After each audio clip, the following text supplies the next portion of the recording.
Hi, good morning. I'm back again. Sorry, there were some technical difficulties, but we've kind of got them sorted now. Again, I'm Shalni Doshi, and I'm a storyteller, and I also tutor English. I started storytelling or telling stories way back with my own kids about 17, 18 years ago. And I haven't looked back since. I've been very lucky to have the opportunity to share stories as part of my work almost on a daily basis with my students, with my family, with my friends, and it's been great. There's so many stories out there. You just can't imagine. You can't get around all of them, and everyone has such a different story to tell. So my story today is called Birbal and the 10 Fools. And it is one of my favorite stories. When I was growing up, it always made me laugh, and it always made the children laugh as well whenever I tell it. So I'd like to share this one with you. Now, the Emperor Akbar was a Mughal emperor, and he was known to be a very curious man, a very intelligent man, a very curious man. So in his court, there would always be people from all over the world, learned men, wise men, leaders, all coming to meet him. Now, one day, Akbar, being the curious man that he was, wondered, I keep meeting all these wonderfully learned, wise people. I'd like to meet some fools. And so he, of course, turned to his trusted advisor, Birbal, with that request. Birbal was his right-hand man, never said no to the emperor, whatever the request. But he always found his own way to fulfill that request. And Akbar knew it.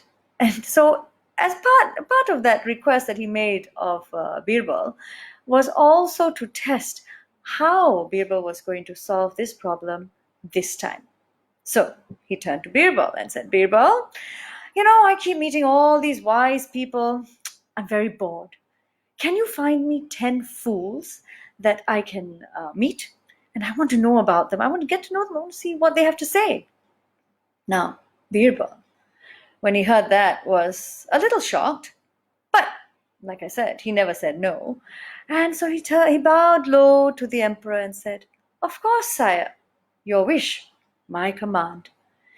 And so he got to it immediately.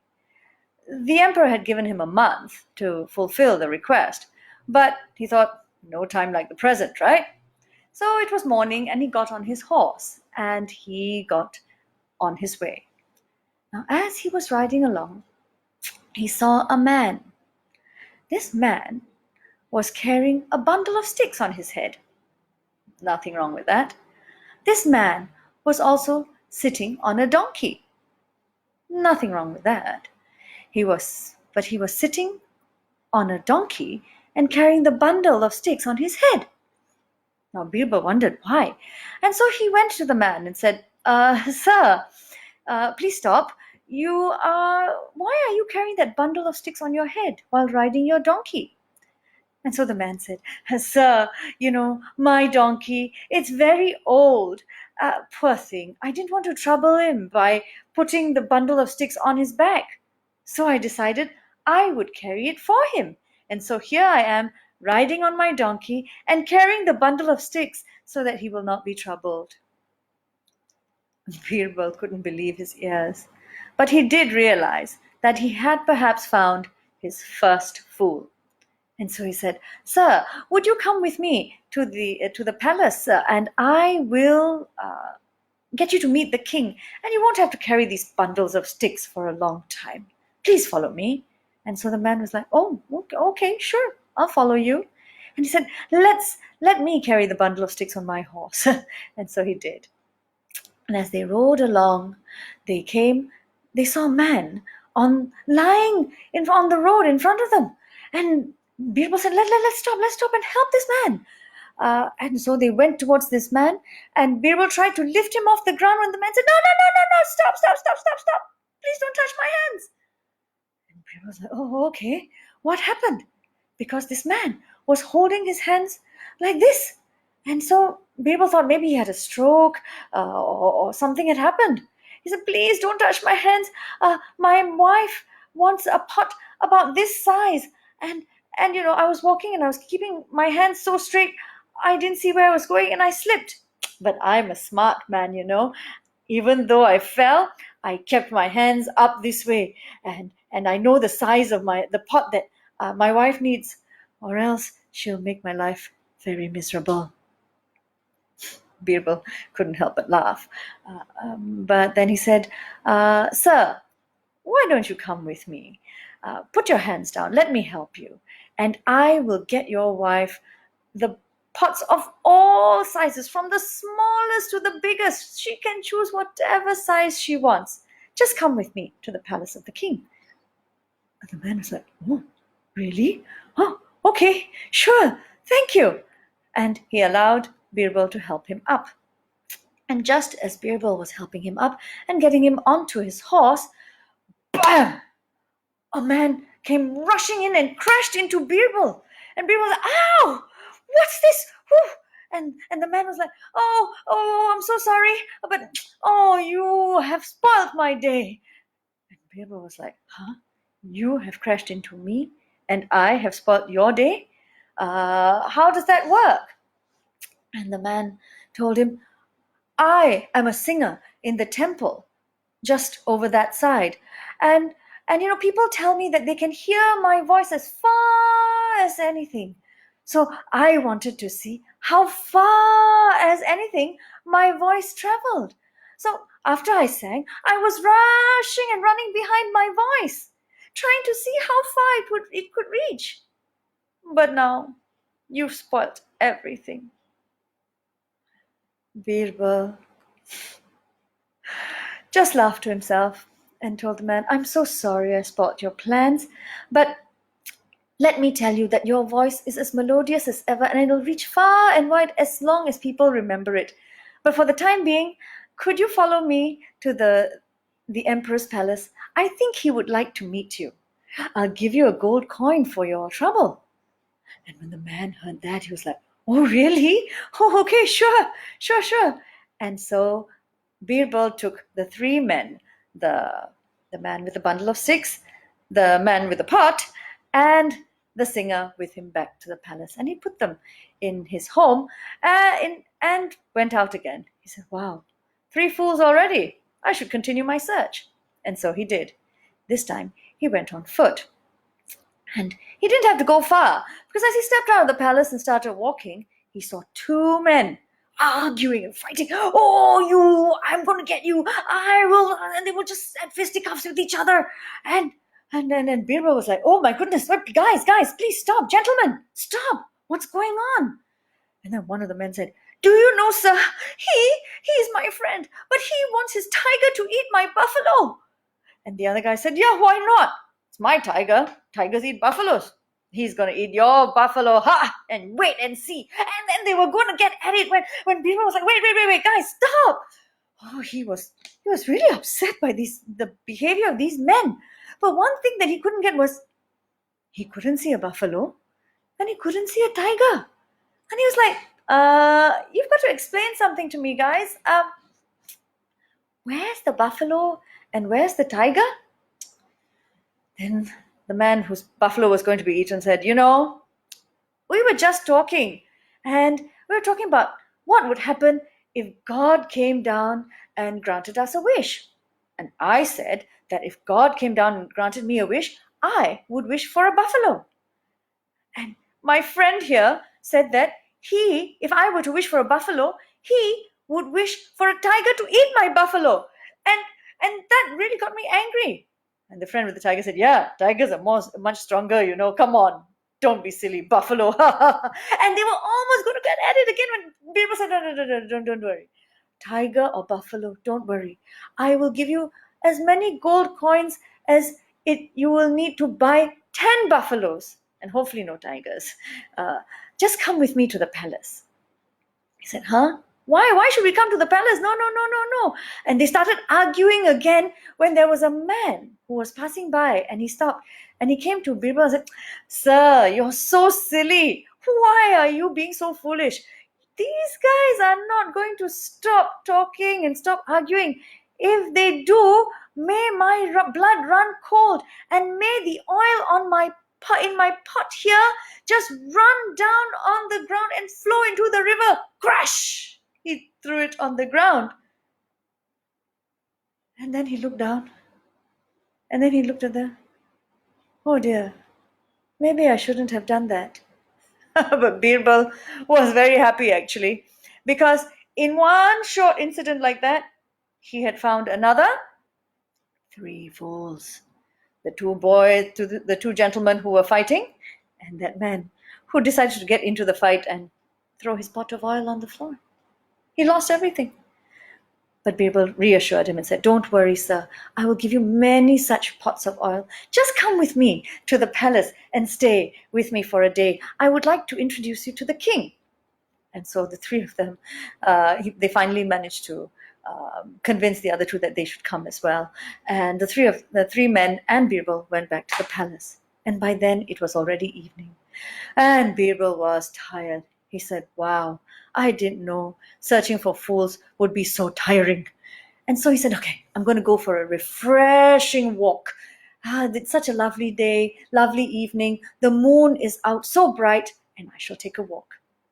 And so he went. He loved to walk for hours. And so it was a couple of hours as he was walking, and he was finally feeling calmer and happier. And so he was on his way back, and he said, Wow, what a lovely night. Such a bright moon there is for us today. And as he walked, he saw a man searching frantically on the ground in front of him. And so Birbal, being Birbal, couldn't help it. He was a helpful man, you know. And so he went to the man who was searching and said, Sir, how can I help you? What's wrong? You look really very upset, very anxious. And the man said, Yeah, I've dropped my very precious ring. My father gave me that ring, and I was just, it was itchy on my finger, and I thought I'd just remove it and scratch, but then I dropped it, and now I can't find it. It's nowhere to be found. Oh, Birbal said, Yes, that's an important thing to find. Can you tell me whereabouts here did you drop it? I can help you look for it. So the man said, I dropped it over there, near under that tree over there. You see over there? That tree? Yeah, it's that tree. I dropped it under that tree. But it's so dark under that tree. I can't see. So I thought, since the moon is so bright over here, I'll come out and I will look here where I have light. But I can't find it. Oh, I'm so sad. It's such a valuable ring. And Birbal was like, Oh, that is sad indeed. Why don't we do this? Why don't you come with me to the palace, and I will give you many rings. And as a bonus, I will send the soldiers with you tomorrow to search under that tree for you. And you can find your ring then. Perhaps he'll be there still. And the man was like, Wow, really? Oh, okay, sure. Thank you. Yes, I'll come with you. I'd always wanted to meet the emperor. And so he came along with him. Now, as they were walking along, they saw another helpless soul. This helpless soul was looking around at all the mounds of earth that were on the in front of him. Very, very anxious, very scared. And he was like, moaning. Oh no, what do I do now? What do I do? I'm bankrupt. Oh, Birbal couldn't resist that. And he went to the man and said, Sir, you look again very, very worried. What happened? Why are you bankrupt? And the man said,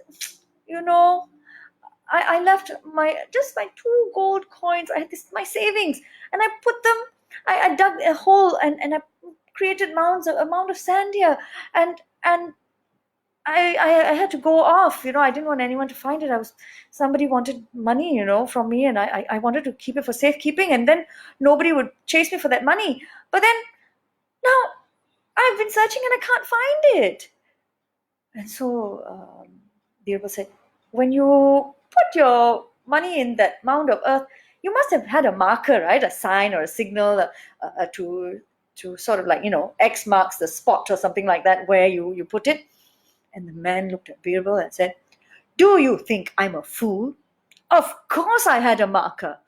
There was this big, huge cloud over just above me when I dug the hole and put the coins and covered and made that mountain. That big cloud that was up there, it has betrayed me. It has gone away." And the other man who was with him, the other brilliant man, told him, "Yes, sir, look at that. So such a poor thing, right? He's been betrayed, cheated by the cloud." Birbal was like, "I didn't know I could find so many fools in one day." And so he told the man, "Dear friend, come with me. Don't worry about those 2 coins. I will give you 100 gold coins. Just come and meet the emperor." And the man could not believe his luck. He's like, "What, really? Oh my! Yes, 100 gold coins and meet the emperor? I'm coming." And so the 2 men followed Birbal, and he housed all 8 of them. The man with the sticks, the man with the pot, the man chasing his voice, the 2 friends who were fighting, 1, 2, and 5. Then the man who threw his oil down, number 6. And then who else do we have, ladies and gentlemen? Who else do we have? We have these 2 men who were so brilliantly looking in the dark. And so he had his 8 fools, and he went back and he said, "I think I'm done. As for the 9th and 10th fool, well, right now I think of a very good idea." So the very next day, the very next morning, he brought all 8 men to the court in front of the king. And Emperor Akbar was like, "Oh my God, Birbal, you are back really fast." And Birbal said, "Sire, it wasn't that difficult. As you know the saying, it is easier to find fools than it is to find a wise man. And so I have with me these men." And so one by one, he told the men's story to Akbar. And at every story, Akbar laughed. He guffawed. He was in splits. He couldn't believe some of the stories. He was that tickled. And at the end of it, he looked at Birbal and said, "Birbal, wonderful. You've got me such wonderful stories, such wonderful fools. But by my count, we only have 8. Where are the other 2? Birbal bowed very low to the emperor and said, "Sire, the other 2 fools are also right here in this court." And Birbal was like, "Oh, really? Where are they?" He said, "Sire, the 9th fool is you for making such a request. And the 10th fool is me for actually agreeing to carry out and try to fulfill this request." For a moment, there was complete silence in the court. Akbar was shocked at Birbal's reply. And everybody else who was there in the court, all the other ministers and people, thought that, okay, this is it. Birbal's going to get it. He's going to be scolded and kicked out of the court. And then the king burst out laughing. He laughed and he laughed and he laughed again. And he said, "Birbal, maybe it's true. I think I should think twice before putting up such a foolish request." The end. And that's my story of Akbar and Birbal. I hope you enjoyed it as much as I enjoyed sharing this story with you. And I hope you will share it with your friends and family and keep safe and healthy. Thank you. Take care. Bye-bye. See you.